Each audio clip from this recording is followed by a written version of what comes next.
पहाड़ों से लेकर मैदान तक हो रही लगातार बारिश ने जनजीवन अस्त व्यस्त कर दिया है, जिसके बाद लोग लगातार हो रही बारिश से परेशान भी हैं, लेकिन जो खेती किसानी करने वाले लोग हैं वो भी मायूस हैं। इस बीच अभी हम हल्द्वानी के नैनीताल रोड पर स्थित हैं और हम जानना चाहेंगे लोगों से क्या क्या दिक्कतों का सामना करना पड़ता है, खासतौर पर किसान से लेकर एक आम आदमी तक। जी, आपसे जानना चाहेंगे किस तरीके की दिक्कतों का सामना करना पड़ता है खासतौर पर बारिश में।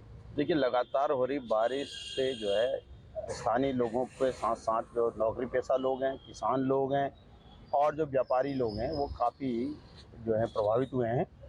और ग्रामीण क्षेत्रों में, पर्वतीय क्षेत्रों में जो है अनियंत्रित विकास के नाम पर अनियंत्रित रूप से पहाड़ों को खोदा जाना और विकास के नाम पर बनाए जा रहे मार्गों में जो खनिज निकाला जा रहा है उसका सही तरीके से निस्तारण न करने से जो है कई मार्ग इस प्रकार से भी अवरुद्ध हुए हैं।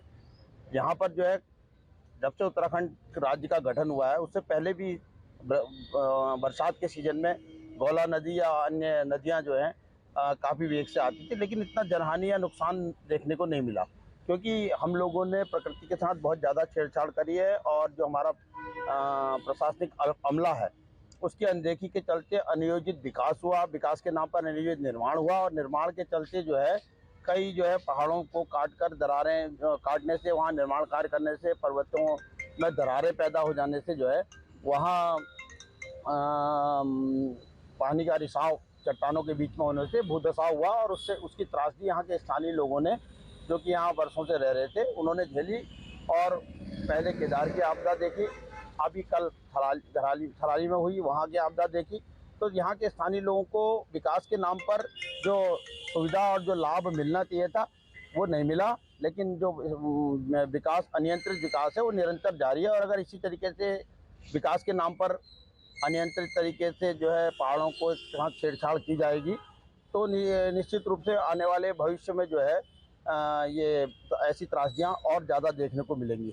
जी बिल्कुल, आपसे जानना चाहेंगे जो गौला पुल को जोड़ने वाली जो अप्रोच रोड है वो भी लगातार धंस रही है, उसको लेकर गौला पार के जो निवासी हैं उनको काफ़ी दिक्कतों का सामना करना पड़ता है, उसको लेकर आप क्या कहना चाहेंगे? देखिए, जो गौला पुल का निर्माण जिस समय करा गया था सरकार के द्वारा, संभवतः जहाँ तक मेरा मानना है कि उस समय ही इसकी गुणवत्ता को ध्यान पर रख के काम नहीं करा गया था। अगर करा गया होता तो ये त्रासदी बार बार नहीं आती। आप देख सकते हैं लगातार विगत 2-3 सालों से हर वर्ष जब बारिश हो रही है तो सब सर्वप्रथम गौला पुल का अप्रोच रोड जो लिंक हो रहा है वही बार बार ध्वस्त हो रहा है। अभी भी आप देखिए काम वहाँ पर देखिए जो होना था जिस गुणवत्ता के हिसाब से काम नहीं हो रहा है। अब उस कारण से क्या हो रहा है कि गौला पार के लोगों को पूरा शहर घूम के आना पड़ा। जो उनका रास्ता 4-5 किलोमीटर का था आज उनको 12 किलोमीटर का एक फेरा करना पड़ता है। और इस बारिश से ये हाल हो गया है कि लगभग जो गौला नदी के आसपास की सारी जितनी खेती की सारी भूमि थी वो सारी भूमि वहाँ पर जलमग्न हो गई, कट के आ गई है। तो मेरा ये मानना है कि सरकार को गुणवत्ता पर तो ध्यान देना ही चाहिए वर्तमान में। उसके अलावा जो आसपास के किसान हैं उनकी खेती कहीं ना कहीं लगातार बारिश से डूबती नजर भी आ रही है। बिल्कुल बिल्कुल, आप देखे ना कि जितनी इस धान की फसल बो रखी थी वैसे तो ये बारिश वर्तमान में धान की फसल के बहुत अच्छी मानी जाती है, मगर जिस ढंग से बारिश हो गई है और जो आपका गौला में जो आपका खनन हो रहा है, जिस ढंग से खनन कर रहा है उससे ज़मीन भी कटते जा रही है। और आप देखें खुद ही देख रहे होंगे कि अच्छी खासी भूमि इससे जलमग्न हो चुकी है। वो फसल का नुकसान किसानों को हो गया और सरकार की ओर से कुछ ऐसी एक मदद हो नहीं पाती है कि जिससे किसान उस दर्द से उबर सके। मेरा यही मानना है। जी बिल्कुल। जैसे सर आपसे जानना चाहेंगे, गौला पार एग्रीकल्चरल लैंड भी है और गौला पुल को जोड़ने वाली जो अप्रोच रोड है वो लगातार धंस रही है, उसको लेकर गौला पार के निवासी होने के नाते और एक यहाँ के जागरूक नागरिक होने के नाते आप क्या कहना चाहेंगे?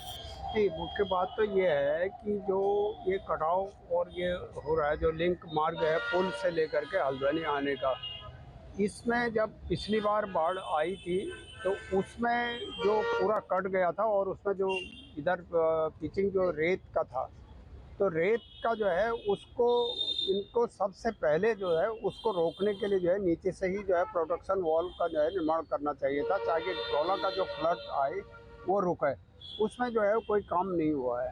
ये पता नहीं, ये बार बार कहते थे कि हम कितना 25 लाख करोड़ का एस्टिमेट बना दिया और यानी कितने का, लेकिन उसमें तो काम हुआ ही नहीं। काम नहीं हुआ तो जो फ्लड उसको वो जो है उसमें जो भरान पहले किया गया था पूरा रेत का भरान है, तो वो बारिश में जो है अपने आप ही कट जा रहा है। तो अभी भी जो है वो उसी वजह से कट गया। तो ये जो विभाग है, सिंचाई विभाग है, उसमें लोक निर्माण विभाग है या एनएच है, तो ये सब जो है जिलाधिकारी जब मीटिंग करते हैं तो उसमें उनको ये चीज़ को ध्यान में रखना चाहिए था कि भाई ये जो कट रहा है, जो पहले सबसे पहले जो है ये सब मिल करके इसको प्रोटेक्शन, इसमें वॉल जो है नीचे से देना चाहिए, क्योंकि पिछली बार जो नीचे उन्होंने जो जाल से पिचिंग किया था वो पूरा कट गया था। अगर पिछली बार अगर एक दिन अगर वो बारिश और वो फ्लड अगर जो 60,000 से ऊपर क्यूसेक जो पानी आया था वो ज़्यादा आता तो वो सीधे स्लॉटर हाउस से जो है पूरा सड़क को काट देता एनएच को, तो उसको ध्यान में नहीं रखा गया है। तो वो सबसे बड़ी कमी है, उसकी वजह से जो है इस समय जो रास्ता वहाँ पर बंद किया गया है वो जो है करना पड़ा। और इस साइड में जो उन्होंने चौड़ीकरण के लिए जो काम करना था वो जो है मई या जून में शुरू किया, जबकि उसको जो है इधर अक्टूबर में नवंबर में शुरू हो जाना चाहिए था, तब प्रोडक्शन होता उसका। तो ये सब उसकी कमी है। और वह सड़क जो है सिर्फ गोलापार का नहीं, वह जो है हाईवे ही समझिए उसको, वहाँ से जो है टनकपुर और चंपावत जो है पूरा वहाँ से जाते हैं। हल्द्वानी से जितने भी सिडकुल में सिद्धार्थगंज में काम करने वाले जो कर्मचारी और अधिकारी हैं वो उसी सड़क से जाते हैं। तो ये चीज़ को जो है ध्यान में रखना चाहिए था, जो नहीं रखा गया है, वह सबसे बड़ी कमी है। और हमारे जनप्रतिनिधि जो हैं, सांसद जी हैं, विधायक जी हैं, इनको भी जो है इस बात को जो है ध्यान में रखना चाहिए था कि भाई सबसे पहले इसका जो है प्रोटेक्शन वॉल जो है यहाँ पर नीचे से अगर नहीं बनेगी तो ज़रा सा भी फ्लड आएगा तो कट जाएगा। इसमें भी अगर आप देखेंगे तो आज कल जो बारिश हुई है उसमें जो है गौला का पानी जो है उधर एकदम से उसके जड़ पे चले गया। थोड़ा सा अगर पानी ज़्यादा आता है तो फिर कट जाता है वो पूरा। तो ये चीज़ को ध्यान में नहीं रखा गया है। सभी विभागों को जो है इस पर ध्यान में रखना चाहिए, और आगे को भी अगर ये चीज़ अगर ध्यान में नहीं रखेंगे तो ये और नुकसान होगा। और ग्रामीण क्षेत्र में ये है कि भाई प्रॉपर अगर नालियाँ जो हैं वो साफ़ ठीक से नहीं है, नहरें ठीक से साफ़ नहीं है, तो फ्लड ज़्यादा अगर अनियंत्रित उसमें आता है तो खेतों में वो जाता है, जिससे फसलों को जो है वो उससे जो है काफ़ी नुकसान होता है। तो ये चीज़ें जो है ध्यान में रखना बहुत ज़रूरी है। सिंचाई विभाग को भी इसमें जो है टाइम से जो है उसको ध्यान में रखना चाहिए था। तो यही जो है मुख्य कारण ये है। बाकी आप जानते ही हैं ये किस तरह से जो है अव्यवस्थाएँ जो है चल रही हैं।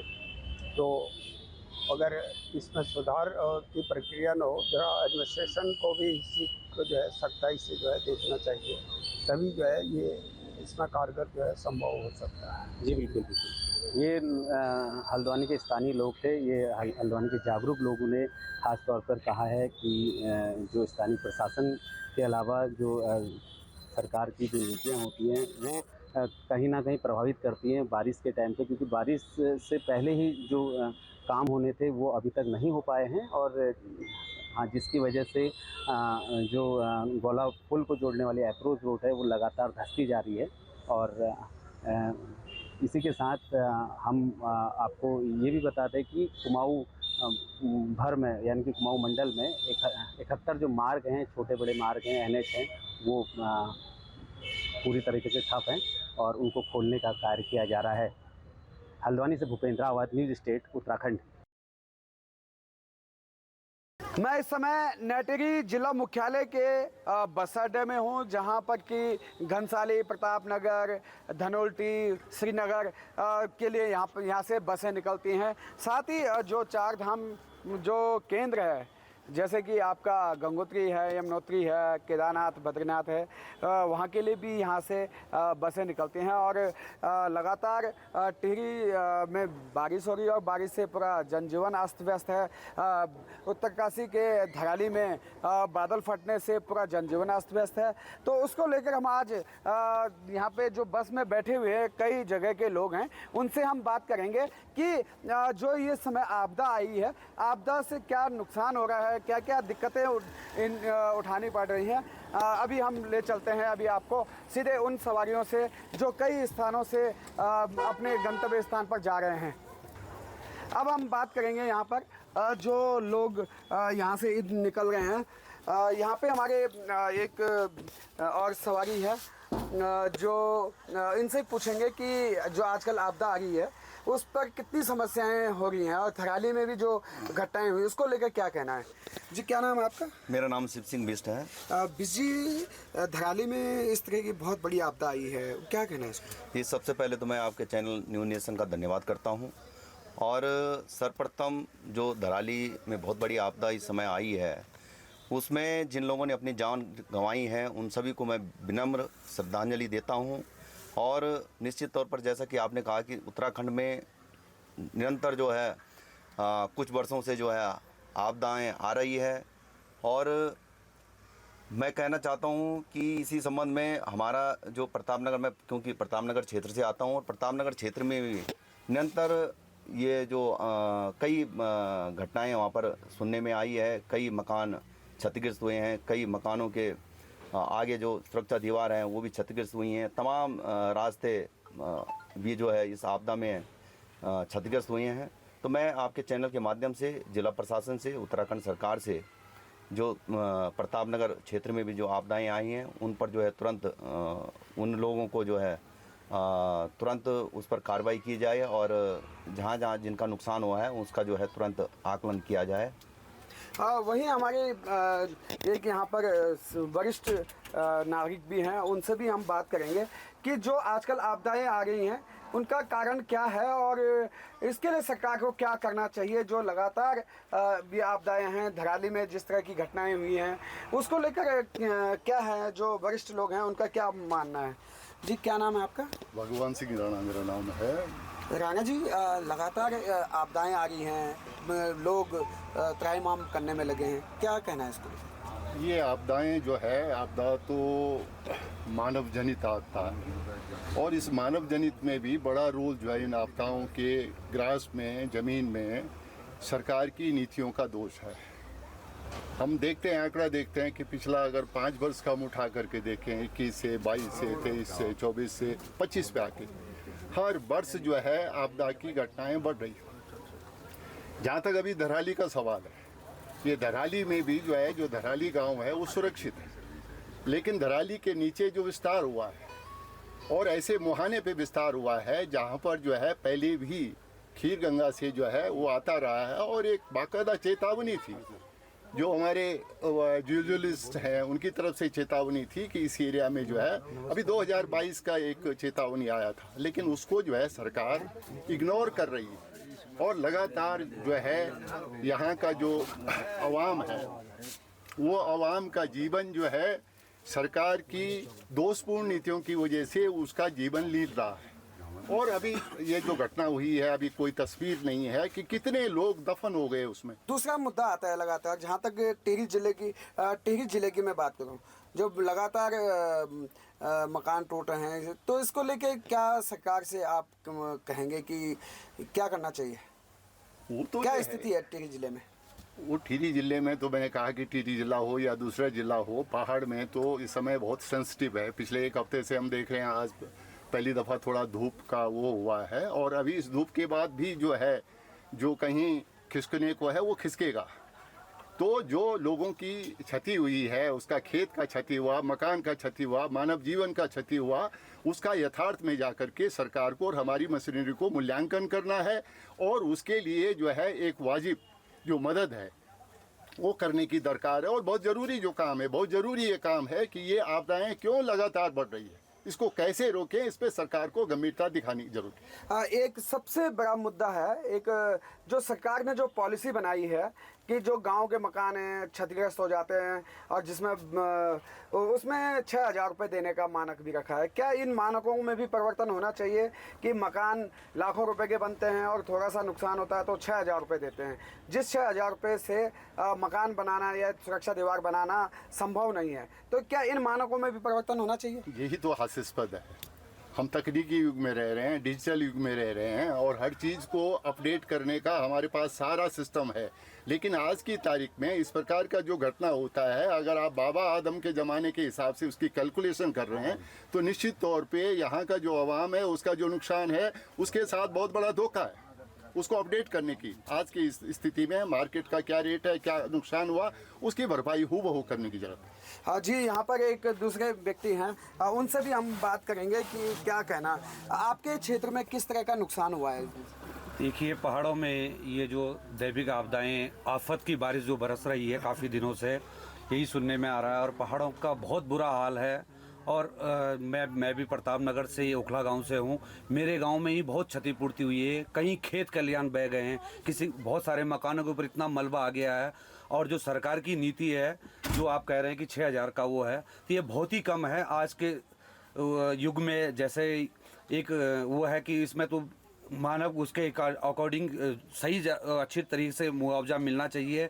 और सरकार से और शासन से मैं यही रिक्वेस्ट करता हूँ कि जो लोग इस आफत की उसमें फंसे हुए हैं, इनको उचित मुआवजा दिया जाए।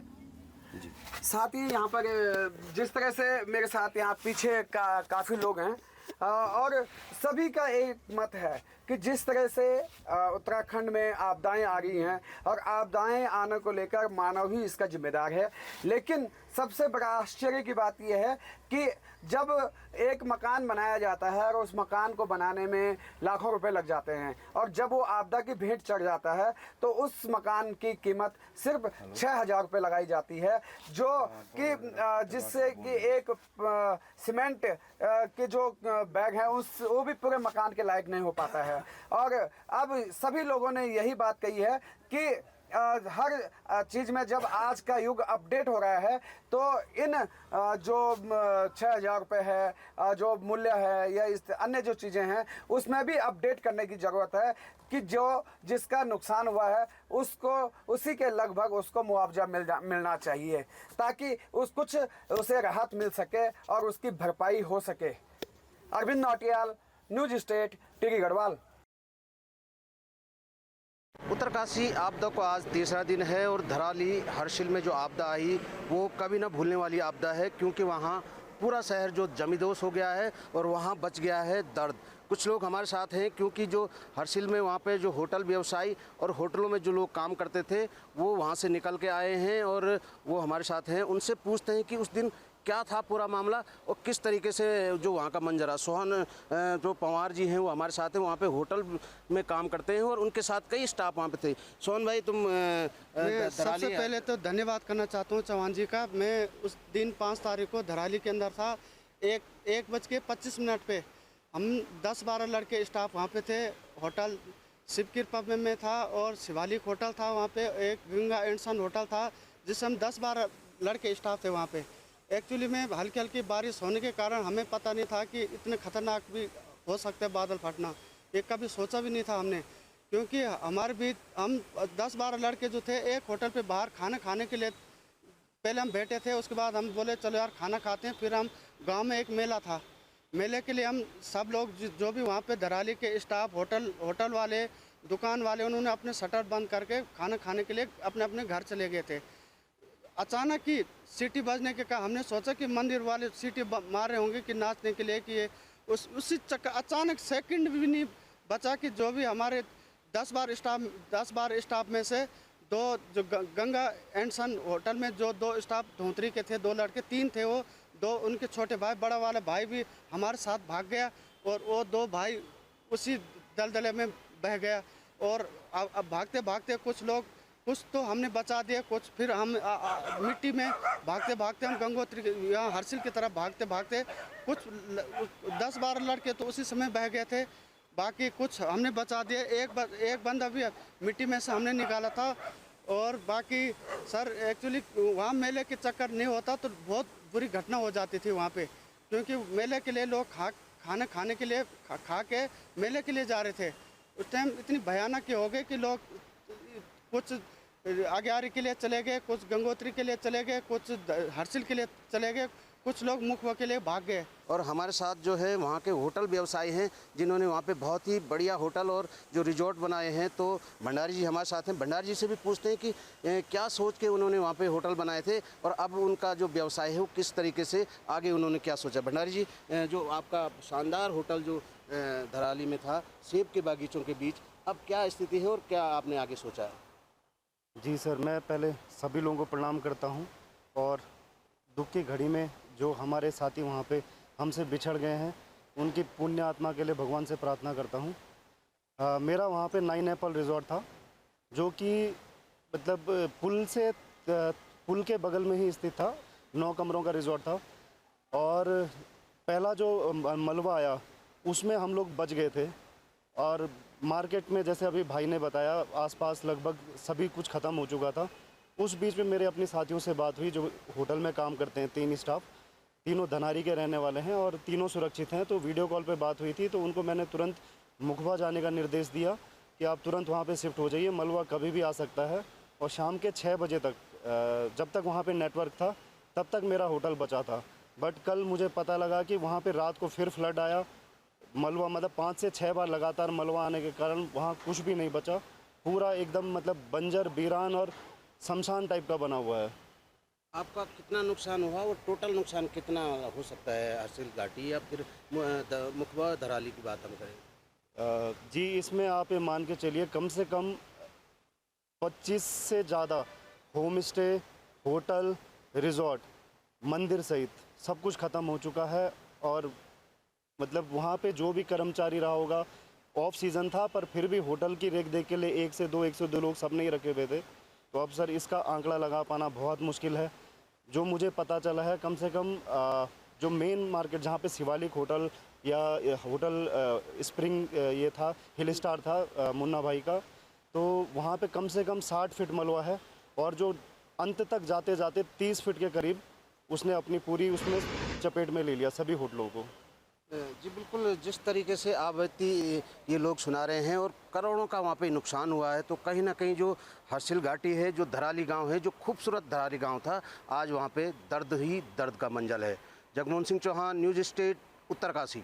जहाँ भक्ति है हर शब्द में, कथाओं में छिपे हैं दिव्य रहस्य और ज्योतिष देता है जीवन को दिशा। धर्म से जुड़ी हर बातों को जानने के लिए हमारे चैनल स्तुति को सब्सक्राइब करें। चैनल पर जाने के लिए इस लिंक पर क्लिक करें।